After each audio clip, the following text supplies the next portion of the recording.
History as it happens, April 19th, 2022. Why Yeltsin chose Putin. The tricolor banner of the Russian Republic now flies over the Kremlin. I look forward to working closely with President Yeltsin in support of his efforts to bring democratic and market reform to Russia. But I don't believe anyone could ever have doubted that there would be obstacles on Russia's road to a vibrant economy and a strong democracy. In Russia today, the clear winner of the Russian presidential election, Vladimir Putin, began to establish the Putin era. I looked the man in the eye. I found him to be very straightforward and trustworthy. We had a very good dialogue. I was able to get a sense of his soul. In late 1999, Russia's fading president Boris Yeltsin handpicked his successor. 22 years later, that man still rules Russia today. Vladimir Putin rose from obscurity to restore the power of the state after the shocks of the 1990s, turning a troubled democracy into an autocracy once more. But there was nothing inevitable about Russia's return to repression and war. That's next as we report history as it happens, a podcast from the Washington Times. I'm Martin DeCaro. Russia is not the enemy of the United States. As a matter of fact, after our meeting today, I'm convinced it can be a strong partner and friend. Russia is a regional power. Typically authoritarian reflexes, but those reflexes were also combined with a desire to democratize, to integrate into Western economies, and they get stronger over time for Putin as he goes along in the 2000s. So he doesn't start off as a full-fledged autocrat. It's creeping authoritarianism is the way I would describe it.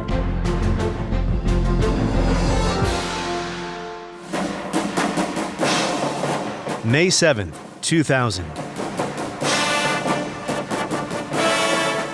In what was once the Tsar's throne room in the Kremlin, 47-year-old Vladimir Putin takes the oath of office 2 months after winning 53% of the vote in Russia's presidential election. Клянусь при осуществлении полномочий президента Российской Федерации.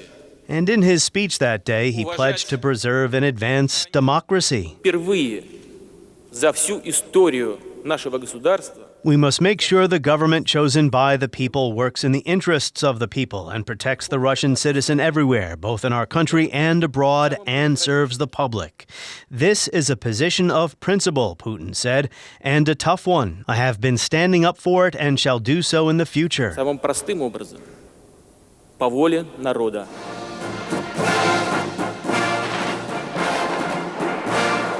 So what would that Putin think of the man who's isolated in the Kremlin today, a modern-day czar who has turned his nation into a pariah?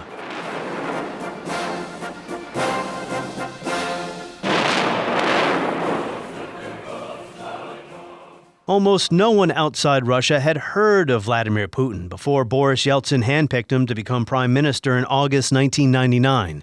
And then when an ailing Yeltsin resigned at the end of that year, Putin became the acting president with Yeltsin's full support in the upcoming March election.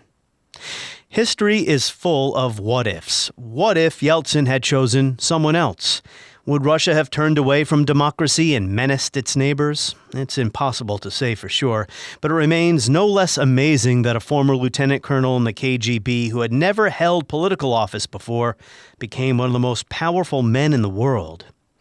But Putin wasn't a nobody either. After the collapse of the USSR, he began working for one of his former law professors. When that man became mayor of St. Petersburg, he made Putin his top aide. As historian Mary Elise Sarati details in her book, Not 1 Inch, Putin worked his contacts to get a foothold in the Yeltsin administration and moved to Moscow in the late 1990s. At a time when Russian prime ministers had become disposable items, in Sarati's words, Putin's talents impressed Yeltsin, who was unimpressed with the potential alternatives to lead his country.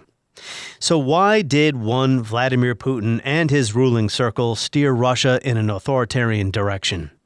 Julie Newton is an expert on Russian history and politics. She's a research fellow at St. Antony's College at Oxford University, although at the moment she's a visiting professor at Colorado College, and that's where she joins us from. Julie Newton, welcome to the podcast. Thank you. Thank you very much, Martin, for having me. I really appreciate being here. I would like to start in the 1990s because I want to give our listeners an understanding, if possible, on the nature of the Russian state after the Cold War, how we got to this point. Here's the argument, and you can deconstruct it, pick it apart, what have you. After all those market reforms failed and political elites in Russia did as they wished, and state power in Russia was severely weakened. It didn't collapse, but it was weakened. The argument goes that the lesson here was Putin and the intelligentsia in Russia were convinced that the only way to resuscitate the state and the historical Russian traditions, to restore social and political order, was to create another authoritarian state that had little in common with liberal democratic values and Western institutions. Do you agree with that framing, that because of the failures of the 1990s, Putin and his ruling circle felt they had to restore authoritarianism? It's a very interesting question because I think it evolves. Putin has a predilection for authoritarian responses to problems. The way in which he seeks to solve problems often tends to be through centralizing methods. He showed this very early on, as early as 2000, that the way he was going to solve the extraordinary problems that you briefly outlined was through typically authoritarian reflexes. But those reflexes were also combined with a desire to democratize, to integrate into Western economies, and they get stronger over time for Putin as he goes along in the 2000s. So he doesn't start off as a full-fledged autocrat. It's creeping authoritarianism is the way I would describe it. But I think you're generally in the right direction, that the way in which he begins to solve these problems is both through bureaucratic centralization along with the arbitrary and selective use of the law, the rule of law, which we call rule by law, and using law as a weapon. And he does both of those in order to regain control of the state. So yes, I would agree with your general framing. And of course, his rule was influenced by what he saw as moves in the West that may have been threatening to Russia. We'll get to that. But why did Boris Yeltsin choose, of all people, Vladimir Putin in 1999 to be prime minister and then basically endorsed him for president the following year? Didn't seem like Yeltsin knew all that much about him. Yeah, it's a fascinating question because there were a lot of other candidates there. There was Boris Nemtsov, who, as you sure know, died several years ago. We'd have a very different Russia today had Boris Nemtsov been picked. So I think that's one of the fascinating woulda, shoulda, coulda questions of our day. What would have happened had he become president? There was also Yevgeny Primakov, who was a possibility, but Yeltsin was very jealous of Primakov. I think we would have had a very different Russia if Primakov had been president as well. He was very jealous, but he wanted to have new faces in there. And Putin was a new face. He was head of, recently appointed as the FSB. Yeltsin liked him because he seemed to represent everything Yeltsin was looking for. He had a good grip on order. He was smart. He had what Yeltsin said in his memoirs, a steely backbone that would strengthen the political structure of authority. He also said that he was a thinking kind of a person, but he had what Yeltsin thought was a democratic and innovative mindset. Because Putin talked a good game, and I think in many ways he did genuinely believe in reforms. It's just the way in which he sought to reform was very, very traditionally Russian and much more authoritarian. And of course, Yeltsin liked the sort of steadfast, disciplined military manner. So he thought it would be quite a good fit for the kind of chaos that Yeltsin felt, particularly after the 1997-1998, the financial chaos. And he wanted that kind of discipline back in there.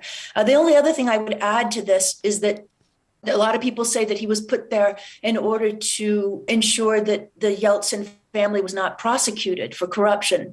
I don't have myself the evidence of this. I can only go on what the greatest experts on Yeltsin can say. Timothy Colton, I think, has written a definitive biography. Timothy Colton from Harvard has written what I think is a definitive biography of Yeltsin. And he says that that theory doesn't really make sense. He sees it more for the other reasons that I described to you. And Putin caught Yeltsin's eye when he had been working for the mayor of St. Petersburg. I was about to call it Leningrad. Or was it Leningrad still? The name switches back and forth. Yeah, it was changing around then. Yeah. And he made his way to the Kremlin, and we go from there. You mentioned the corruption link there. Mary Elise Sarati, in her book called Not 1 Inch about NATO expansion, she mentions how Yeltsin's daughter, Tatiana, told Strobe Talbot about the behind-the-scenes role that she and the rest of the family, meaning organized crime, played in promoting Putin. But you're saying that maybe there's not too much truth to that. You know, I don't know for a fact. I think Sirot makes a very good point. These kinds of points have been made also in Putin's People, which I think is also an excellent book. And Karen DeWisha makes similar points about Russian corruption and kleptocracy. I just don't think that that would have been the primary, according to Colton on this, who really does look at it from Yeltsin's point of view, because Yeltsin really was the ultimate decider, that it really wasn't about as much covering up corruption from the immediate Yeltsin family in any case. I think it's important to focus on other factors as well. I think it's important to at least focus on the fact that this really was a deliberate decision to choose someone who could impose order, someone who seemed to be a fresh face, innovative-minded, who also seemed to express desire for reform, which he did. You know, he did. As I said earlier, I think he evolved increasingly to greater authoritarian tactics. And his manner was so much different than Yeltsin's in dealing with Clinton. I've read about Clinton's first meeting with Putin and Madeleine Albright's first meeting. It was a shock to them, the difference between those two men. Absolutely. I mean, Putin just being much more reserved, but very deliberate. Yeltsin's very emotional. As we know, he had an alcohol problem. He also had a depressive problem. He was very emotional, very avuncular in many ways. Putin, as we know, has a completely different personality. But I think it's also something that's interesting about Putin is that he's a great linguistics master. He manages to capture phrases or say phrases that capture the zeitgeist of people. And that's part of the reason why he's very popular in all these 4-hour-long conversations that you'll have with the public and various speeches. I mean, he's quite adept at using language and understanding what people feel. So he's not as cold and calculating as he gives this demeanor, but he's actually quite good at what he does in terms of communicating with people. You alluded to the massive financial and economic problems in the late 90s in Russia. I'd like to just touch on those a little bit before we move on. So many Russian banks failed. Russians lost their savings. What was going on there? You know, Russia had recovered a bit after the initial reform, katastroika, as it's often called, the economic catastrophe combined with perestroika. That was sort of the shock therapy. So after the 1995, 96, they begin to recover a bit. And then in 1997, 1998, you have the Asian flu, as they call it. Not an actual flu, an economic, a financial meltdown, really, where the Russian market was very overvalued. Once the Asian markets began to collapse, Russia had become so interconnected with all these global markets, and deliberately so. And as we know, Russia is a resource-based economy, so commodities-based. So those commodity prices collapsed down into the teens. Oil prices went down into the teens. And so people lost every bit of money that they had saved or whatever recovery they had made. Russia was hurt more than any other emerging market. Same thing happened in 2008, that Russia, because it's a resource economy, commodities-based economy, was hurt more than any other country. And as a result, it has political repercussions that go far and wide. And I think Putin, to your first question, is very much a reaction to that. You know, it's like we need to restore order. Not just that, of course. You know, this is not just an economic problem. The political problems were enormous as well. The regions were pulling off in their own directions. And that is part of the issue. That financial crisis caused a lot of Russia's regions to think they're going to take control. They started to cut off from the Russian central bank to create their own central banks. They began to have their own foreign policies. So there really was a sense that Russia itself could fall apart and disintegrate, just the way the Soviet Union did during that time. Very traumatic time for ordinary Russians. Very. I remember reading Svetlana Alexievich's book, Secondhand Time, where she's talking to people who remember the, quote, good old days of the Soviet Union. Absolutely. Well, at least you had a job and you had maybe a tiny bit of savings versus no job and no savings at all because the market reforms were such a disaster.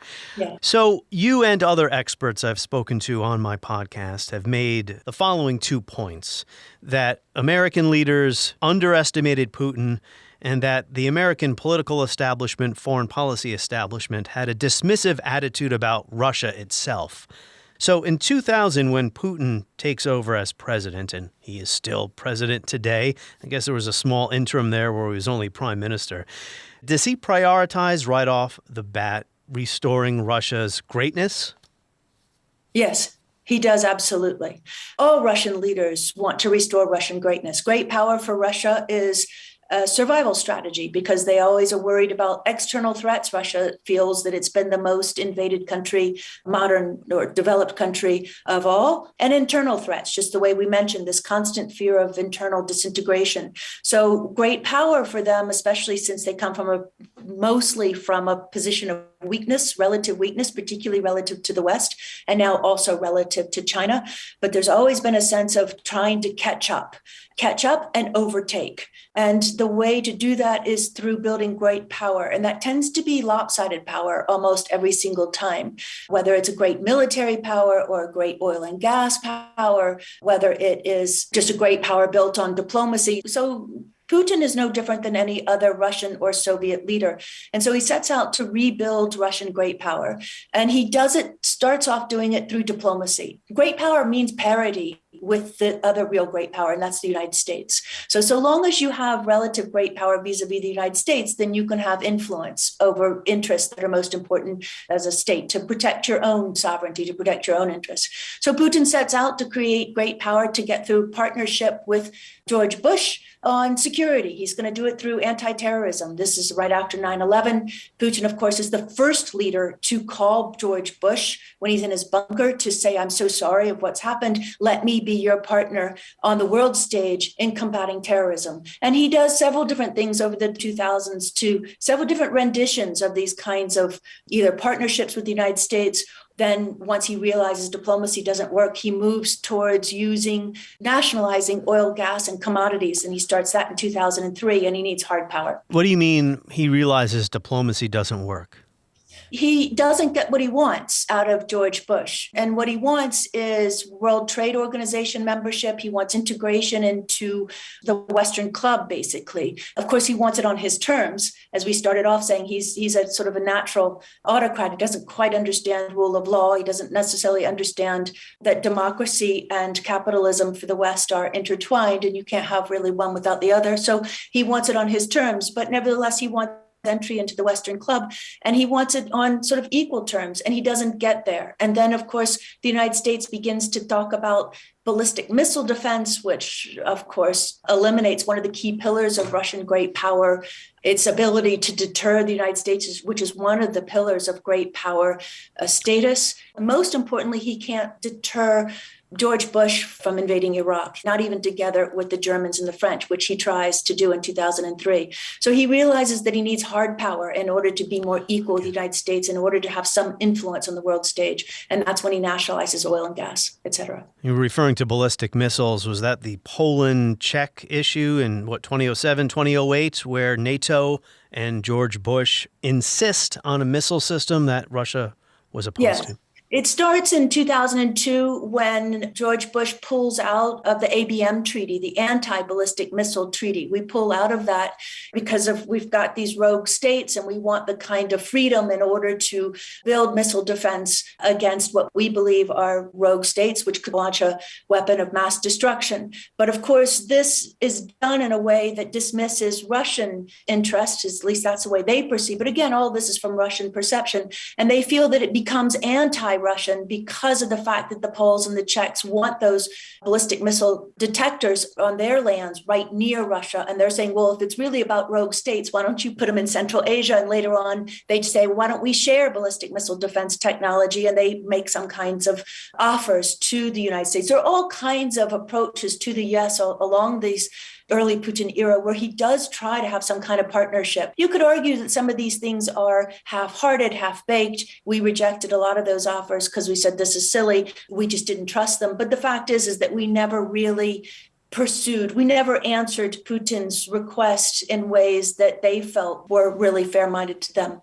In 2007, Putin at the Munich Security Conference warns the West, no more NATO expansion especially not to Ukraine and Georgia, the next year at the Bucharest conference. I've managed to memorize all these different conferences, Julie. Yeah, there are a lot of them. Because of my recent podcast. It's forced me to learn something about all these events.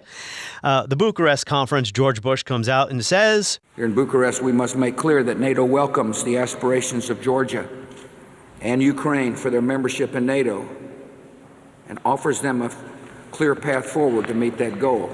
Offers a vague promise of future NATO membership to Ukraine and Georgia. And that was, I don't want to say the last straw for Putin, but it certainly was a major one. And then Obama tries his reset, and like the early Bush years, there actually are some promising things at the outset of the Obama term. That is, you said something very interesting. You said it's a last straw. I mean, in some ways, Bucharest was the worst of all worlds, and I do think it's a turning point, particularly in retrospect. There might have been some ways of stopping it. I don't think this war, for example, was an inevitable line between 2008 and today, but nevertheless, it certainly set the stage for it. And so long as we stayed on the trajectory that we were on, what happened was more than a vague promise. It was a compromise, because originally NATO and the United States were going to offer a membership action plan to Ukraine and NATO. Putin rushed to the scene and said to Angela Merkel, who was there, please tell my friend George, because they were still friends at this point. They actually got on very, very well. They went fishing together. Yeah, they went fishing together. That was when Putin wanted the ballistic missile defense sharing. That was the offer there. By the way, that fishing thing, Putin caught the biggest fish. I always wondered, he caught the only fish, and it's a huge fish. I always wondered if that wasn't planted down below to make Putin happy. First, I'd like to congratulate President Putin for being the only person that caught a fish today. Сыграл капитан нашей рыбацкой шхуны. We've got one fish, but that was a team effort, and the merit goes to the captain of the Very thoughtful of you. But anyway, he didn't get what he wanted because there was no ballistic missile defense technology sharing on that. But that comes up later in the reset, too, that idea. It comes back.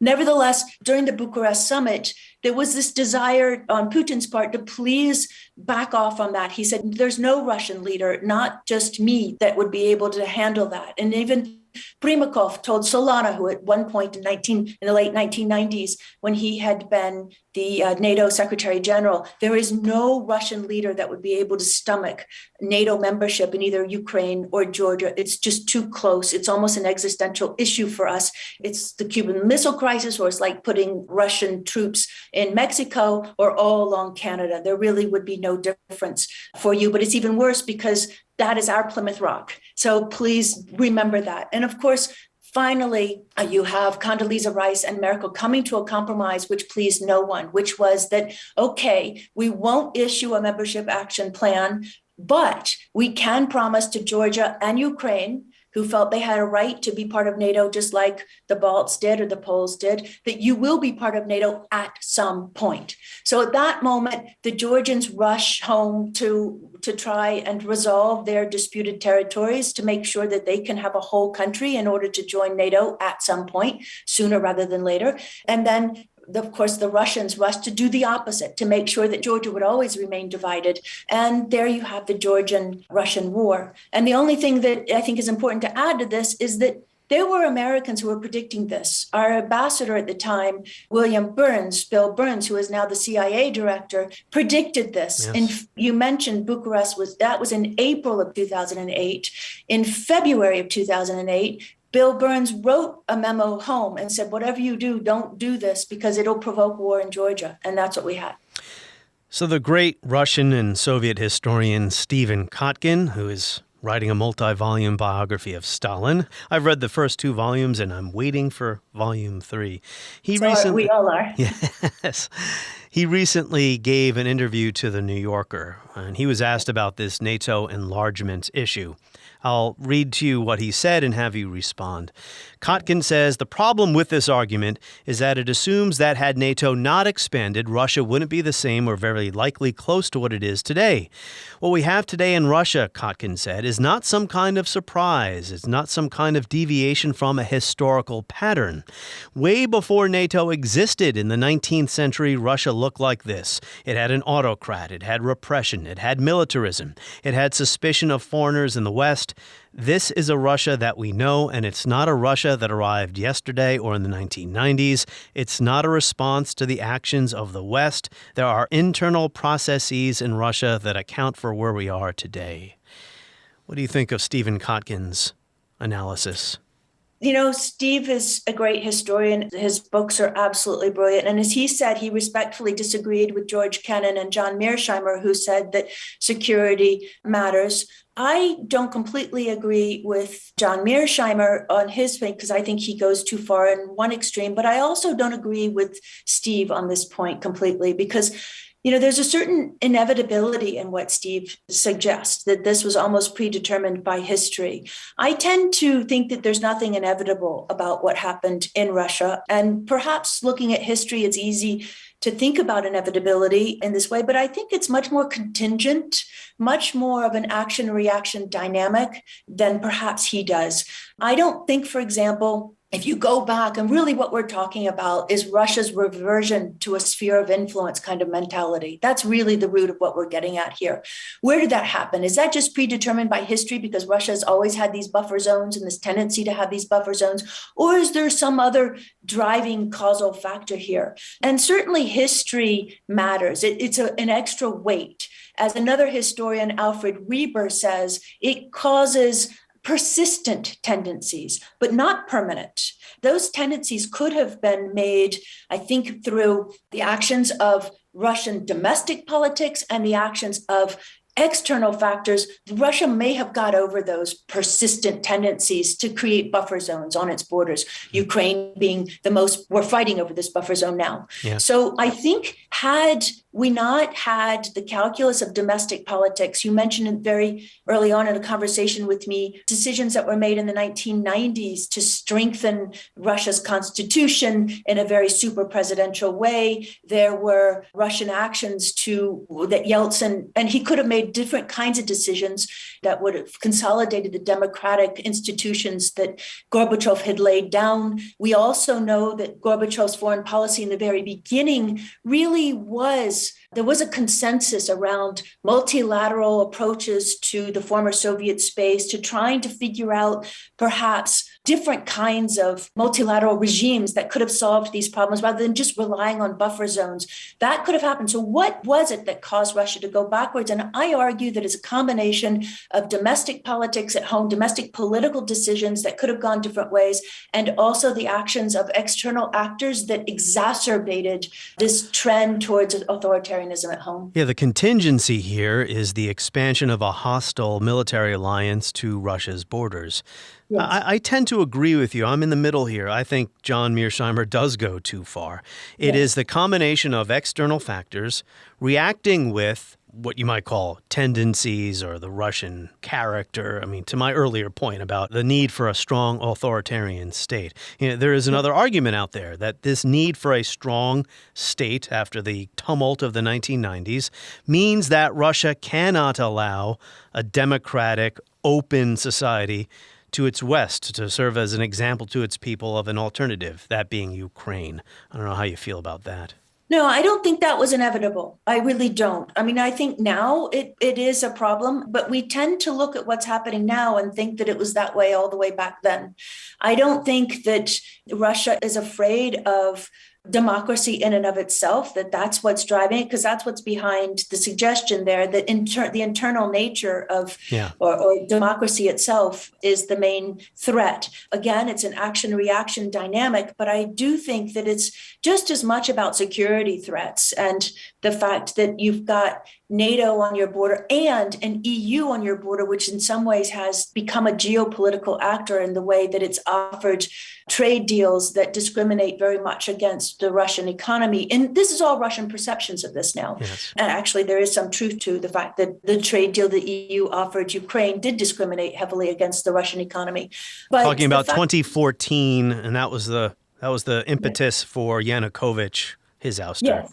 The Deep and Comprehensive Free Trade Association Agreement. It was done without any thought for how it would impact the Russian economy. And it was very discriminatory against the Russian economy. As you know, at that time, about 30% of Ukrainian exports went to Russia. Another 30% went to the EU. So it was quite high. It infuriated the Russians that these kinds of deals were made without any concern whatsoever for Russian interests.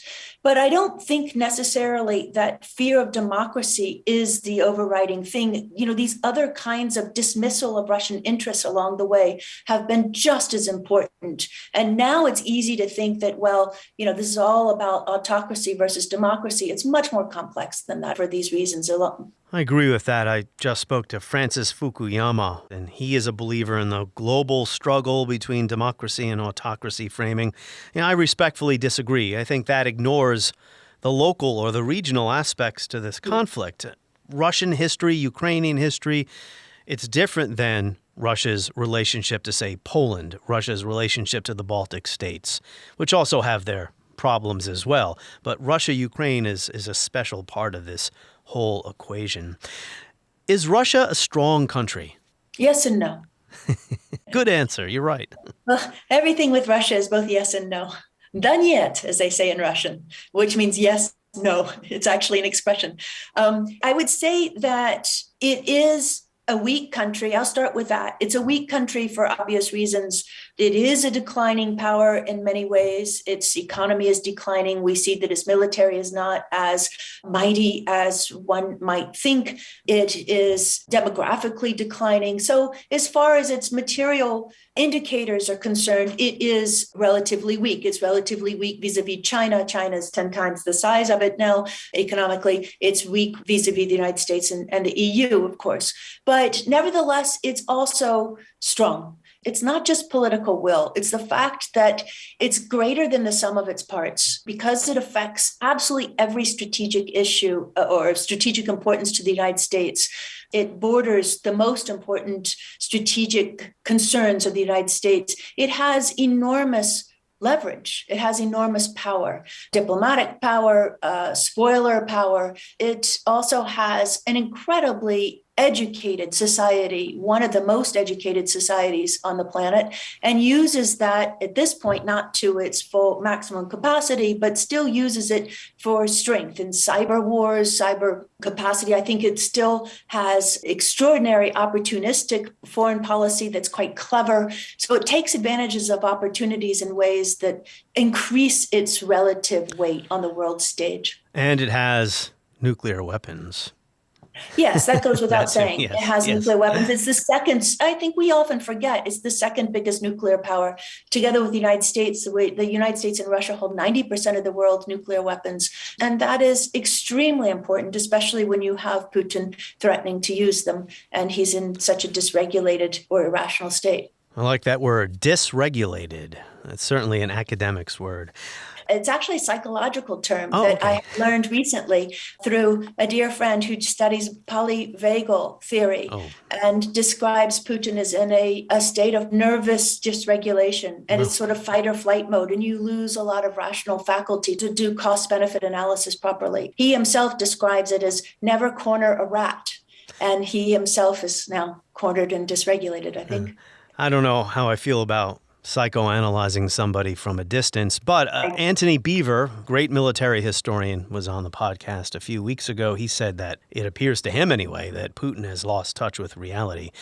I brought up the "is Russia a strong country" question because I've been grappling with something Barack Obama said in 2016 to The Atlantic near the end of his presidency. He said something that I still agree with. He said Ukraine is a core Russian interest, not an American one. He was trying to explain his response to the Crimea annexation in 2014, why he didn't do something that was more confrontational. So I still agree with Obama on that, but where I might disagree now after listening to you and some other analysts on this is, well, whether Russia can be dismissed as a regional power, meaning not a superpower, that's attacking its or threatening its neighbors out of weakness. Whether that's right or wrong, it did send a signal to Russia, as you have pointed out. Yeah, America's got a whole lot of challenges.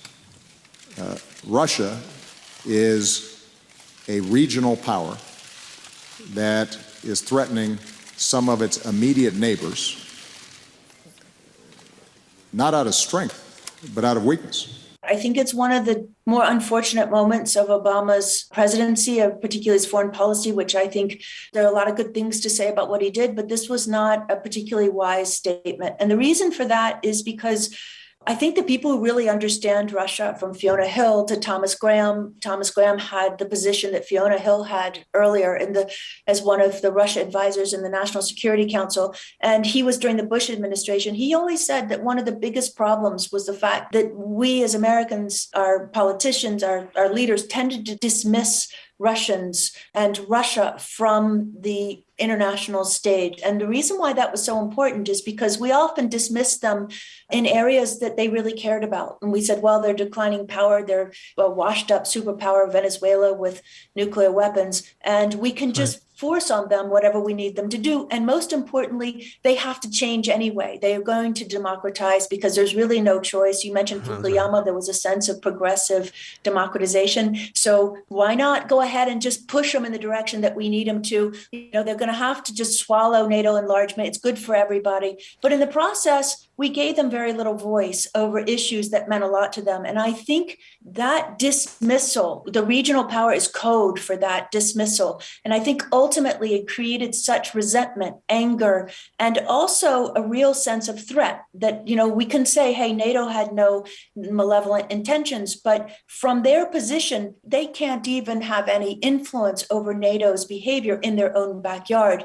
Like just one example is the Russia-NATO Council in 2000, set up in 2002. The agendas would be presented to the Russians that were already set. They said, look, you'll have... Fait accompli. Yeah, it's a fait accompli. And so there was really no sense of Russia having the kind of voice in areas that meant a lot to it, particularly on its backyard. And that built up resentment to the point, and Putin was president all this time, so he remembers all of it. So to him, it looks like a built up conspiracy over time, and he's finally lost it. Whether we agree with it or not, this is his perspective. Russia and Putin made missteps as well. They rejected the West in certain ways, did they not? Maybe the wars in Chechnya, some other issues. Martin, I think I would put it slightly differently. I think they rejected the security interests of their own neighbors. That was their original sin. If our original sin was really NATO enlargement in ways that excluded Russian interest, I don't think NATO enlargement had to be a mistake in and of itself. It's just the way we probably did it too fast, and we did it in ways that really did run over Russian interest, to ignore them. The Russians did the same for their neighbors. They paid no attention to the interests of small states around them. They made no attempt to reconcile with the Poles or the Balts. They made very little attempt to establish good relationships with the Ukrainians, for example, very early on. Instead, they did just the opposite. They went over their heads and talked to the United States. And you mentioned Chechnya. When Yeltsin uses coercion very early on against Chechnya and raises it to the ground, and again in 1999, 2000, then there was a sense of, well, they could do that to us. What if Russia becomes more recidivist and irredentist and begins to use these kinds of coercive means towards us? And Russia just dismissed all that. And had they been more careful to pay attention to the interests of their neighbors, truth and reconciliation early on rather than 2010 when Putin finally gets around to it, it might have been a very different matter. There were all kinds of Russian wise men who were encouraging the government to do that, but they were both too overwhelmed with the tasks at hand and not really thoughtful, and neither were we. And also intervening to defend the Assad regime in Syria's civil war, its human rights record, its turn toward authoritarianism, rejecting democracy at home. But then again, the United States supports Saudi Arabia.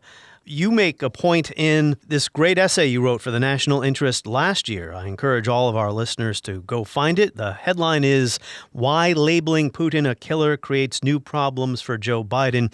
I think you actually brought up this point, that Biden was willing to call Putin a killer, but not Mohammed bin Salman, who actually did have Jamal Khashoggi, had him murdered. That was more of a word salad than it was a question, but pick it up wherever you'd like. I'd like to try to add one thing. I mean, the American hypocrisy is something that a lot of people talk about, but I would frame it from Putin's point of view. He's used American hypocrisy, he said, look, you've set precedents for us by you doing things like saying, well, look, you can't break international law, but you broke it in Iraq when you invaded Iraq without the UN Security Council allowing it to happen. So you broke international law. So you're being very hypocritical, but it allows Putin then to do the same later on. And the same with the use of force, the way you used it when you bombed Belgrade in 1999 in defense of Kosovo. Okay, great. You said it was a responsibility to protect, but at the same time, you didn't do it in Rwanda and you used force to do it. So we'll now do the same. So what is very bad about all of this is the fact that our precedent setting, in whatever hypocritical ways it has appeared to them, it's beyond hypocrisy. It's allowed them and others to do the same thing for their own goals, which may be far more cynical than what we feel ours are.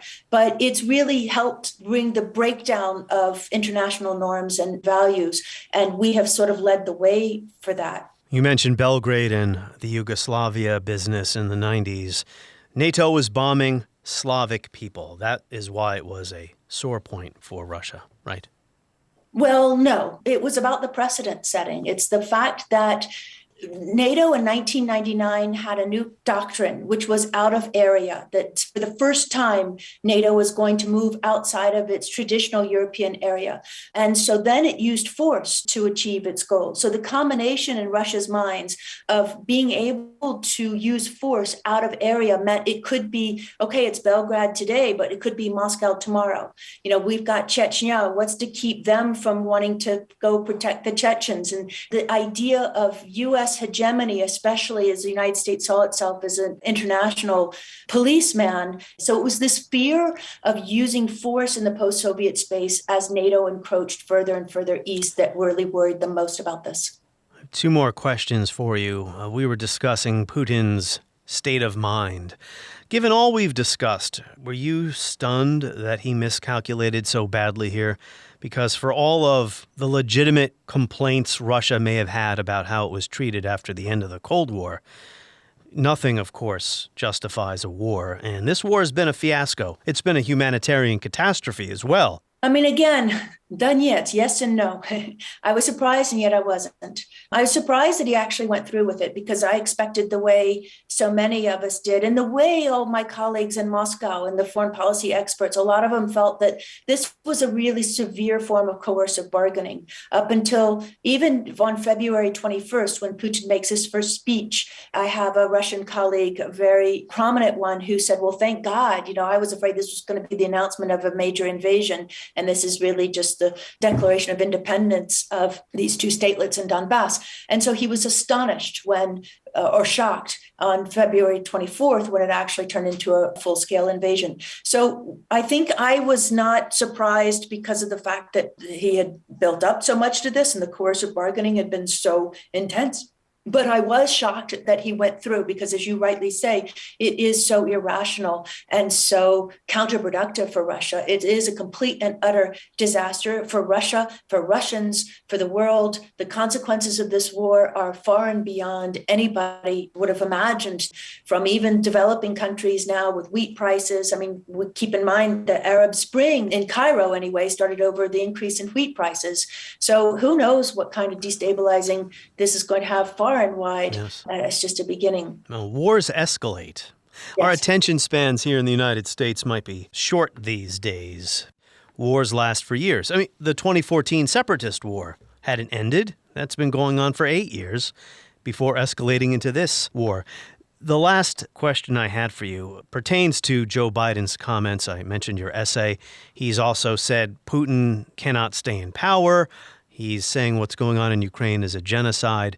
At some point, do you agree, dialogue has to be restored between the U.S. and Russia, between the warring sides here, because some might want to make Russia a pariah state for this.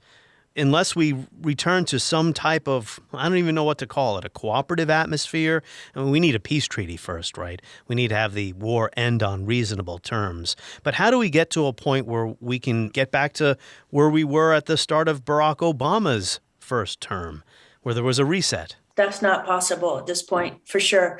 But I think we're so far down this road, it is very scary. As you said, how do we even get a peace treaty? How do we even get a ceasefire, let alone a peace treaty? I don't know how we get to the ceasefire at this point. So much of it's going to be contingent. You mentioned wars escalate. I think we're all very worried about inadvertent escalation or escalation in anger, either way, and how these things could escalate very, very easily. There are a lot of people thinking about how to avoid this kind of escalation. I think our government has done a good job in at least avoiding that. But I do think calling him a war criminal, even though it's true, I understand that that's for domestic politics. It also may be what Biden believes. Putin is a war criminal, so, call a spade a spade. However, behind the scenes, I am hoping that there's very serious dialogue going on between the Russians and the Americans. This is a proxy war between the United States and the Russians. This is why I say between the Americans and the Russians. I'm not convinced that there's enough of it, enough dialogue, and therefore I'm very worried, as you just said, that we're not going to really understand Russian intentions. There's much room for miscalculation, for escalation in this kind of environment when there's very little dialogue. We don't have a diplomatic staff in Russia. Even the New York Times has pulled out of Russia, so we don't really have that. Didn't even happen during the Cold War. So this is precisely the time that we need more dialogue, Martin. You are absolutely spot on. And eventually we're going to have to get back to these grievances that we've been talking about for the past hour, the kinds of grievances that have been going on for the last 30 years. Russia's exclusion from European security architecture. Europe will never be secure unless Russia has a say in that security. That's what Lavrov meant by indivisible security. No one's going to be secure with Russia, with this kind of Russia in Europe the way it is now. So I'm not exactly sure how we're going to get to that point. Bill Clinton to Gerhard Schroeder in 1998, as cited in Mary Elise Sarati's book, Not 1 Inch. If Russia is not stable, the rest of the world will know misery. Yes, that's exactly my point. That's what I mean by Russia is both weak and strong. It's strong because it has an outsized influence over the world. It's not just as a spoiler. It's partly because of its location. It's partly because of the fact that it straddles all the major strategic interests of the United States and of the West. And also because of, as you said earlier, its nuclear arsenal, its role with China as a leading entente partner with the Chinese. All of these things, it has implications for climate change, huge implications for nuclear non-proliferation, for arms control. It has outsized influence over interests that we all have in the global commons. So without Russia being back involved in having as some kind of a constructive partner in dealing with these very serious challenges for the next generations ahead, we won't be able to solve these problems. Russia has to be included at this. It has to be at the table. Julie Newton, thank you for being at our table to discuss Russia in the post-Cold War world. On the next episode of History as It Happens, the problem of war crimes. Whether a dictator declares war and commits genocide in half a world away. Nuremberg set the standard for prosecuting war criminals, but it's rarely been repeated, and we shouldn't expect it to happen in Ukraine. That's next when we report History as It Happens, a podcast from the Washington Times.